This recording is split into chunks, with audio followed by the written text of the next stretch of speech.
Boa noite a todos. A minha gratidão sempre vai para o Senhor que nos dá a oportunidade de meditarmos juntos a sua santa palavra, porque é dele que nós temos que aprender, ele é o nosso mestre por excelência. E nesta noite nós vamos fazê-lo com muito prazer. Cada vez que nós lemos a nossa Bíblia, cada vez que nós meditamos no Evangelho, mais nos encantamos com a pessoa de Jesus, mais nos apaixonamos por Jesus. Pelo menos comigo é assim. E eu sei que também é convosco. Eu sei mesmo que também é convosco. Então, queridos, eu queria olhar com os irmãos o texto de João, no primeiro capítulo, no capítulo 1 de João, e lermos os primeiros versos de 1 a 14. Então, abra comigo a sua Bíblia e vamos ficar com a nossa Bíblia aberta, porque vamos meditar nesta porção da Palavra de Deus. Mas antes de ler e meditar o nosso texto, que é muito importante, é importante compreender que o Evangelho de João é a obra literária mais importante do mundo.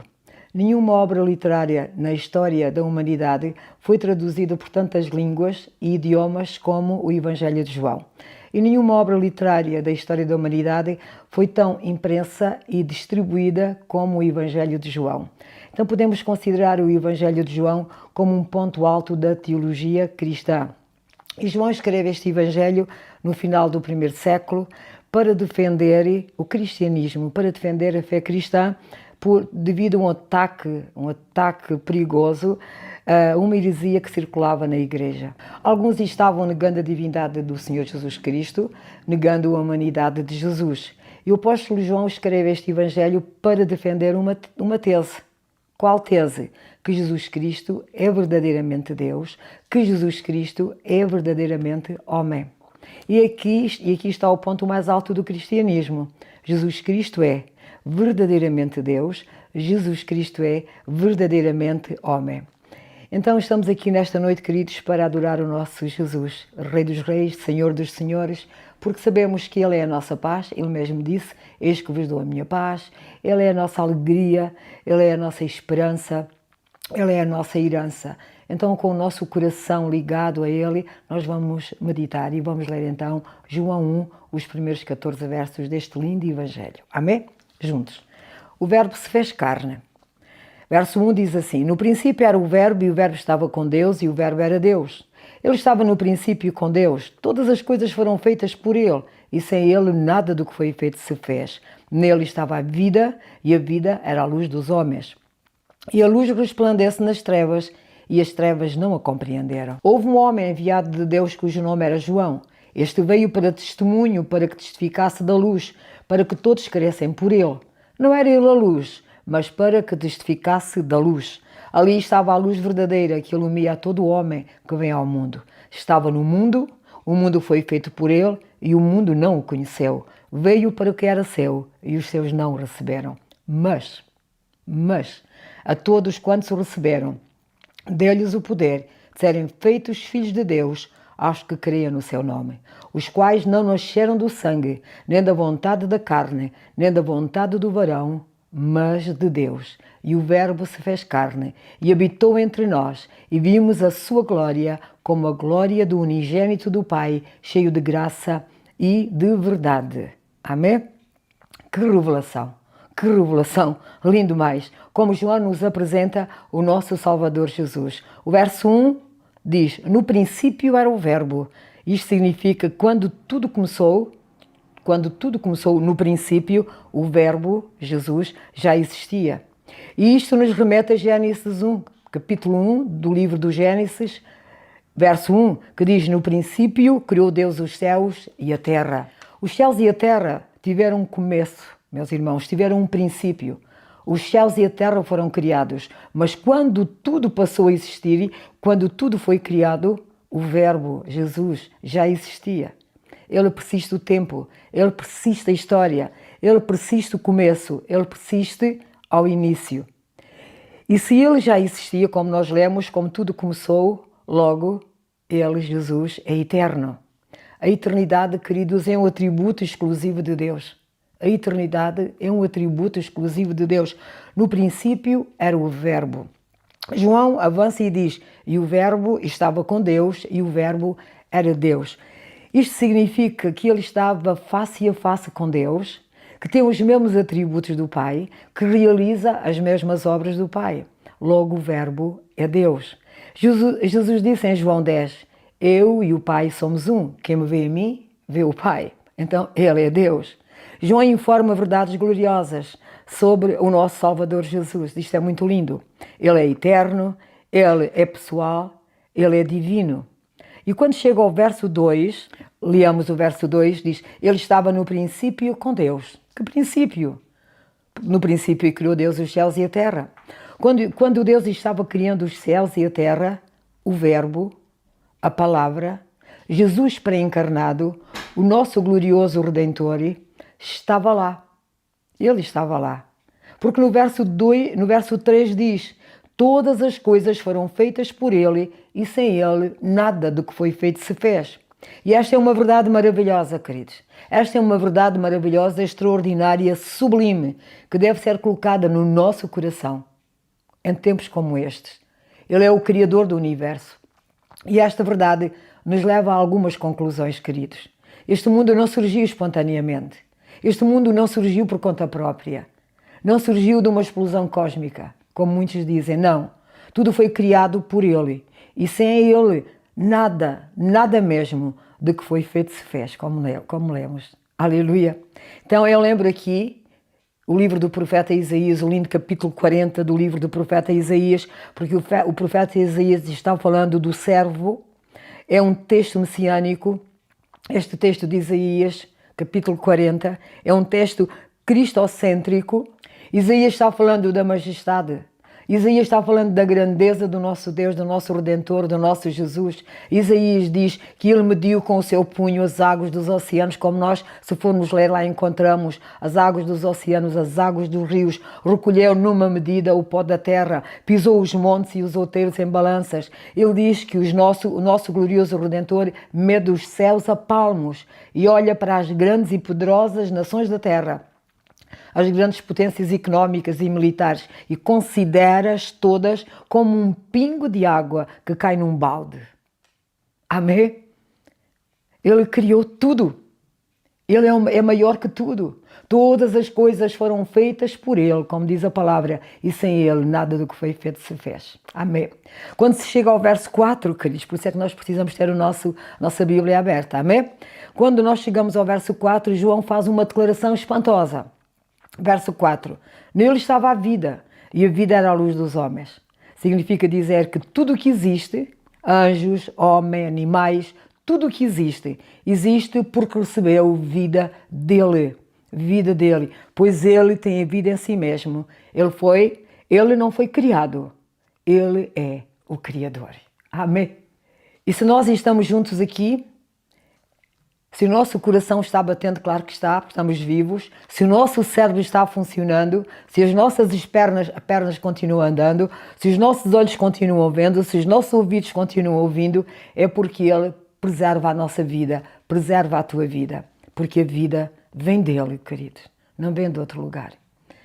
Nenhum verme se move, nenhuma planta brota da terra, nada respira, nenhum ser respira, a não ser que receba a vida dele. A vida vem dele. Nele estava a vida, verso 4, é lindo. Nele estava a vida e a vida era a luz dos homens e a luz resplandece nas trevas e as trevas não a compreenderam.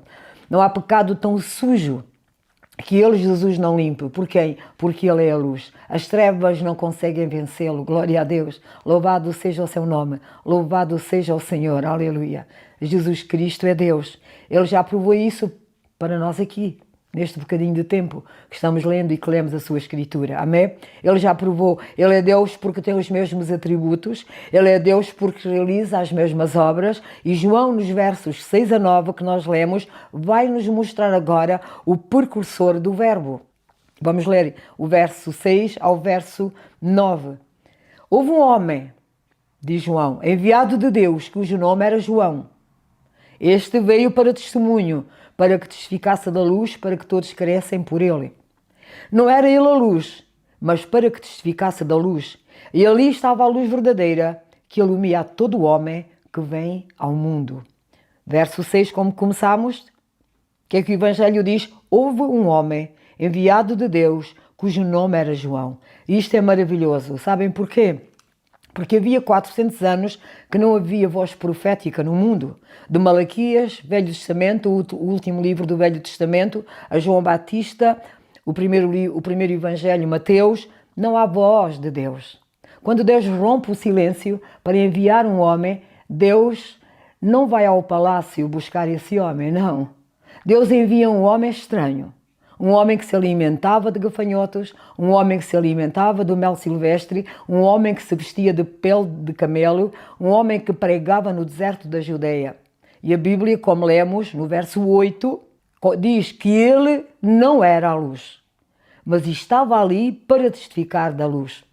Que as multidões vinham a ele ao deserto, vinham mesmo, confessando os seus pecados, querendo ser batizados. Quando os judeus mandaram de Jerusalém sacerdotes e levitas para lhe perguntarem: quem tu és? João Batista disse-lhes algo importante: eu não sou o Cristo, eu não sou o Messias, eu não sou o Verbo, eu sou apenas uma voz que clama no deserto: endireitai o caminho do Senhor. Eu não sou a luz, eu vim para testemunhar, para testificar da luz. É como se ele dissesse: eu não sou o noivo, eu sou o amigo do noivo. Eu batizo com água, mas aquele que vem após mim, ele é mais poderoso que eu. Ele vos batizará com o Espírito Santo e com fogo. Por isso eu não sou digno de desatar as correias das suas sandálias. Amém. Isto é muito lindo, queridos. Convém que ele cresça, dizia João Batista. Convém que ele cresça e eu diminua. Sabe o que significa isso? Nunca queiramos receber a glória que só pertence a Deus, meus queridos. O nosso glorioso Redentor não divide a sua glória com ninguém. Sejamos humildes, queridos, na nossa caminhada. Que a nossa escola seja sempre a escola da humildade. É lá que nós aprendemos a ser humildes. É lá que nós crescemos, amém, no conhecimento do Senhor. Deus exalta os humildes. E João leva-nos agora aos versos 10 a 11, a rejeição do verbo. O verbo foi rejeitado. Leiamos o verso 10. Estava no mundo, o mundo foi feito por ele e o mundo não o conheceu. Veio porque era seu, mas os seus não o receberam. Queridos, o verbo estava no mundo. Qual mundo? O mundo material. O mundo que foi feito por ele, mas o mundo não o conheceu. Verso 11 diz: veio porque era seu, mas os seus não o receberam. Quem são os seus aí? Os judeus, o povo da aliança. Eles não o receberam. Por quê? Por falta de luz, por falta de conhecimento? Não. Por falta de olhos espirituais. Por falta de olhos espirituais. Por falta de evidência? Não. Por falta de fé. Por falta de fé. Queridos, toda a história do Antigo Testamento apontava para o nosso glorioso Redentor. Toda a história do Antigo Testamento apontava para Jesus, amém? Toda a história desde Gênesis apontava para ele. Porque da semente da mulher nascerá aquele que esmagará a cabeça da serpente. O cordeiro da Páscoa era o símbolo dele. O tabernáculo era o símbolo dele.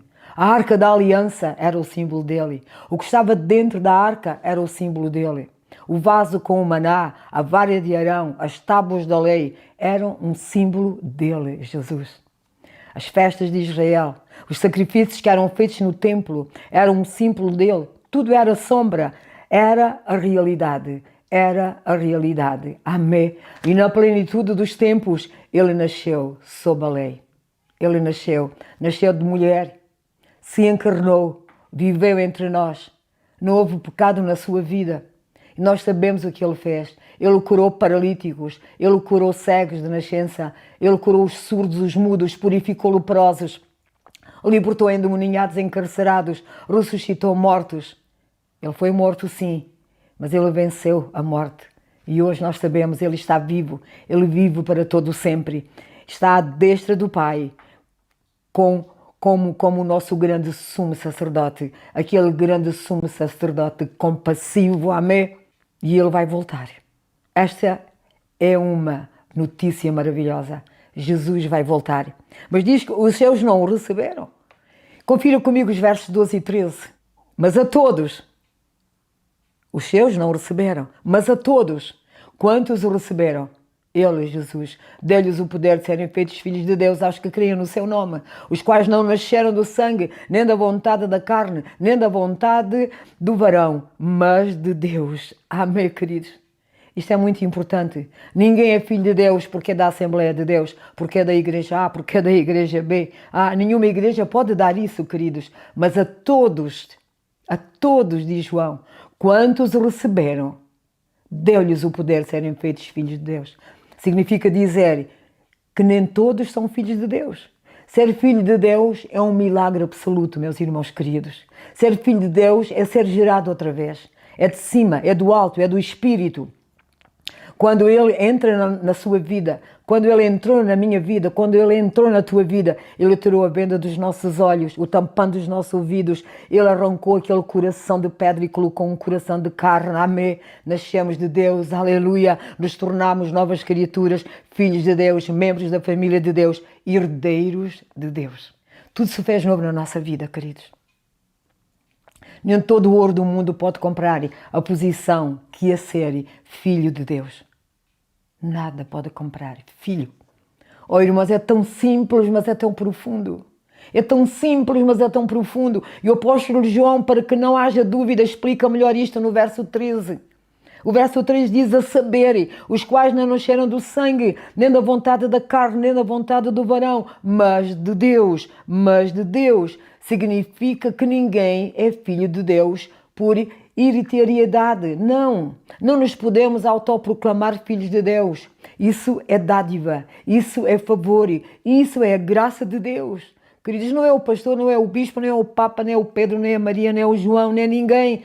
Ninguém. Só o próprio Deus pode produzir isso na nossa vida. Aleluia! A salvação pertence a Deus, para que toda a glória seja dada somente a Ele. Salvação pertence a Deus, para que toda a glória seja dada somente a Ele. Podes dizer aleluia aí no teu coração e na tua casa.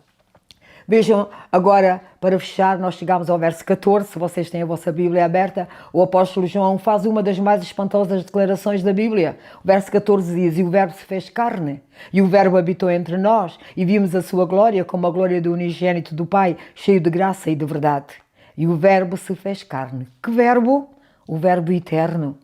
O verbo divino, o verbo criador, o verbo que tem vida em si mesma, o verbo que dá vida, o verbo que é a luz dos homens. Significa dizer que Ele é infinito, amém, que Jesus é eterno, é imutável, é omnisciente, é omnipresente, é omnipotente, que Ele é maior que todo o universo. Amém. E agora João diz: o verbo habitou entre nós, se esvaziou, o verbo se esvaziou, a ponto de se transformar num embrião, num bebê que nasceu de uma virgem. Esse bebê era exatamente o Criador do universo, aquele que sustenta o universo em si mesmo. Que sublime mistério, queridos. Que mistério. João diz: o verbo se fez carne e habitou longe de nós? Não. Ele habitou entre nós. Ele habitou entre nós. E é como sempre digo, Ele pisou o nosso chão. Ele bebeu nossa água, Ele comeu do nosso pão, Ele chorou as nossas lágrimas que nós choramos, Ele sentiu a nossa dor, Ele carregou com os nossos pecados sobre a cruz, Ele levou as nossas enfermidades, as nossas doenças, amém? Ele morreu por nós, Ele ressuscitou para a nossa justificação. Mas a glória maior, a alegria maior é que Ele vai voltar e voltará gloriosamente para nós. Para nós. Amém. E João continua ainda e diz o verso 14: e vimos a sua glória, como a glória do unigênito do Pai, cheio de graça e de verdade. Jesus não veio apenas para falar de santidade, de misericórdia e de justiça. Ele veio para revelar Deus. Ele veio para revelar o Pai. Ele era exatamente a expressão de Deus. Ele era o resplendor de Deus. Ele era o resplendor da sua glória. A Bíblia diz: nele habita corporalmente toda a plenitude da divindade. Quem olha para Ele vê Deus. Quem olha para Ele vê o Pai em todo o seu fulgor. Se Ele fez as obras de Deus, logo Ele é Deus. Amém? Se Ele fez as obras de Deus, logo Ele é Deus. Ele é Deus porque tem os mesmos atributos do Pai. Em João 8:58, que nós vamos abrir, Jesus disse: em verdade vos digo que antes que Abraão existisse, eu sou, eu sou, eu sou. E neste Evangelho de João, João seleciona algumas declarações de Jesus, quando Jesus diz, eu sou, eu sou. E vamos tomar alguma nota. Olha, em João 3, no capítulo 35, Jesus diz, eu sou o pão da vida. Em João 8, verso 12, ele diz, eu sou a luz do mundo. Em João 10, verso 9, ele diz, eu sou a porta, que entrar por mim, salvar-se-á. Em João 10, 11, Jesus diz, eu sou o bom pastor e o bom pastor dá a sua vida pelas ovelhas. Em João 11, 25, ele diz, eu sou a ressurreição e a vida. Quem crê em mim, ainda que esteja morto, viverá. E em João 14, 6, ele diz, eu sou o caminho, eu sou a verdade, eu sou a vida e ninguém vem ao Pai a não ser por mim. E em João 15, verso 1, ele diz, eu sou a videira verdadeira, meu Pai é o lavrador. 7 declarações lindas. Eu sou, eu sou. Isto para dizer, eu tenho os mesmos atributos do Pai, logo eu sou Deus. Isto é Bíblia, queridos. Amém? E nós estamos aprendendo com Ele. Foi Ele que disse, aprendei de mim, que sou manso e humilde de coração, e encontrarei este descanso para as vossas almas. E eu concluo aqui, queridos. Destas 7 declarações, Ele compartilha conosco, com a sua igreja, contigo e comigo, João 8,12, quando Ele diz, eu sou a luz do mundo, quem me segue não andará em trevas, mas terá a luz da vida. Mas Ele também diz em Mateus 5,14, vós sois a luz do mundo. Vós, isto para nós, sois a luz do mundo. Nunca disse para a igreja, vós sois o pão da vida, vós sois a porta, vós sois o bom pastor, vós sois a ressurreição e a vida, vós sois o caminho, a verdade e a vida. Ele nunca disse isso, mas ele disse, eu sou a luz do mundo e vós sois a luz do mundo. Como entender isso? Jesus é a luz do mundo porque Ele é a luz. Ele é o sol da justiça, mas a igreja só é a luz do mundo, tu e eu só somos a luz do mundo na medida em que nós refletimos ao mundo a luz de Cristo. Amém? Vamos refletir a luz de Cristo para sermos a luz também, porque Ele disse que nós éramos luz. Então eu estou concluindo, queridos, a nossa posição como filhos é estarmos no mundo, como estamos neste mundo, refletindo a luz de Cristo, como luzeiros deste mundo, como luz que ilumina no mundo em trevas, no mundo tão agitado, no mundo tão perverso. E ele disse, vós sois a luz do mundo. Ele estava dizendo, a razão pela qual estamos aqui e devemos viver é ser luz. É isto que eu quero deixar no coração dos irmãos e também no meu coração. Ser cristão é revelar Deus nesta terra, queridos. É ter a responsabilidade de ser luz para aqueles que andam em trevas. Tu e eu temos a responsabilidade de ser luz para aqueles que caminham em trevas, que estão correndo para o abismo. Para aqueles que não conseguem ver, que não conseguem enxergar a manifestação do próprio Deus, a manifestação da sua glória. Então, meus queridos irmãos, enquanto estamos no mundo, enquanto estamos aqui diante de uma geração ímpia, vamos iluminar e vamos ser luz. A luz consome todas as trevas. Aleluia! E o meu desejo, queridos, é que o Espírito Santo aplique aos nossos corações, ao teu coração e ao meu coração esta palavra, para continuarmos a amar a Deus com todo o nosso coração, com empenho, com zelo, com paixão, a servi-lo, a honrar o nosso maravilhoso Jesus e sermos luz neste mundo. É por isso que nós estamos aqui. Aleluia! E para isso acontecer, meus queridos, mais que nunca, precisamos de ter o nosso coração entregue a Jesus, mais que nunca. Precisamos urgente de sentirmos paixão, de estarmos apaixonados por Ele. Paixão ardente pela palavra de Deus, paixão ardente por Ele, pelo nosso Senhor, amor pelo seu reino, amor pela sua causa, amor pela sua igreja, amor uns pelos outros. Queridos, eu estou terminando a nossa meditação. Que sei que o Espírito Santo já falou connosco. Vamos orar juntos ainda. Talvez a nossa oração nesta noite, eu falo por mim, e talvez a nossa oração, a tua oração nesta noite, aquilo que tu possas dizer, que deves dizer ou que precisas de dizer ao Senhor, Senhor, dá-me um coração apaixonado por Ti. Dá-me um coração apaixonado pelo Teu reino. Dá-me um coração apaixonado pela Tua palavra. Dá-me um coração apaixonado, Pai, por Jesus, o Teu Filho. Precisamos disso. Precisamos de fazer essa oração. Oramos por muitas coisas e às vezes esquecemos de orar por isto que é o mais importante. Quando o nosso coração está apaixonado por Ele, quando nós estamos buscando o reino em primeiro lugar, diz que essas coisas que tu e eu precisamos, elas nos acompanham, elas vêm até nós. Ele prometeu isso. Amém? Então inclina a tua cabecinha, ora comigo e no teu coração pede: Senhor, dá-me um coração apaixonado por Ti. Vamos orar juntos? Querido Deus, ó Deus, nós te rendemos graças nesta noite, pela pessoa bendita, divina do Espírito Santo, o Deus que habita em nós e foi derramado sobre nós para ficar para sempre conosco. O Espírito de verdade que o mundo não tem porque não o conhece, mas nós o temos porque Ele habita em nós. Aleluia. Te exaltamos, querido Pai, te exaltamos, eterno Deus, te exaltamos, Deus Pai, Deus e Espírito Santo.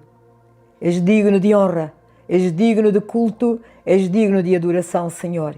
E nesta noite a Tua palavra nos tem despertado para vivermos nossos dias apaixonados por Ti. Dá-nos essa paixão, meu Senhor. Dá-nos essa paixão, Senhor. Apaixonados pelo noivo. Senhor, queremos ser a noiva apaixonada, a noiva preparada, a noiva ataviada para esperar o seu noivo com paixão. Espírito Santo, faz essa obra em nós. Que vivamos nesta terra apaixonados pelo nosso Salvador Jesus, sendo luz neste mundo. Que este seja o desejo de todos nós aqui, que estão ouvindo, Senhor. Que sejamos filhos e filhas com um coração grato, um coração apaixonado pelo reino, um coração apaixonado pela Tua palavra, pois ela é a verdade como Tu és a verdade. Que esta noite seja noite de reconciliação dentro de nós, de entrega, de muitas ações de graças, Pai. Abençoa-nos, Senhor. Alegra-nos, Senhor. Manifesta a Tua glória na nossa vida, Pai. É o que Te pedimos com todo o nosso coração e com muita alegria, Senhor, em nome do Senhor Jesus Cristo, meu Pai. Amém. Muito bom, queridos, estar convosco através desta plataforma. Muito bom podermos estudar a Palavra de Deus. Muito bom levantar Jesus, porque nós estamos aqui somente para levantar Jesus, para honrar Jesus, fazendo como Ele nos disse, aprendendo dEle. Há pouco eu disse, e eu digo de novo, Ele disse: aprendei de mim, que sou manso e humilde de coração, e encontrareis descanso para as vossas almas. E foi isso que fizemos nesta noite. Amém? Aprender dEle, e aprendemos dEle. Então, querido, nesta noite recebe essa serenidade, como nós precisamos de receber essa serenidade, esse descanso que Ele nos dá quando estamos junto a Ele, aprendendo dEle, meditando na Sua palavra, orando. Vem essa serenidade ao nosso coração, esse descanso. Recebe isso, recebe essa serenidade, esse descanso que só Ele dá. Amém? E fica nos braços do Pai. Eu também fico. Desejo uma semana abençoada, muito abençoada. Se estás em férias, descansa, mas lembra-te dEle, lembra-te do teu noivo e fica apaixonada por Ele. Amém? Te dou um beijinho no teu coração, meu e da minha família, e que Deus abençoe ricamente em nome de Jesus. Amém.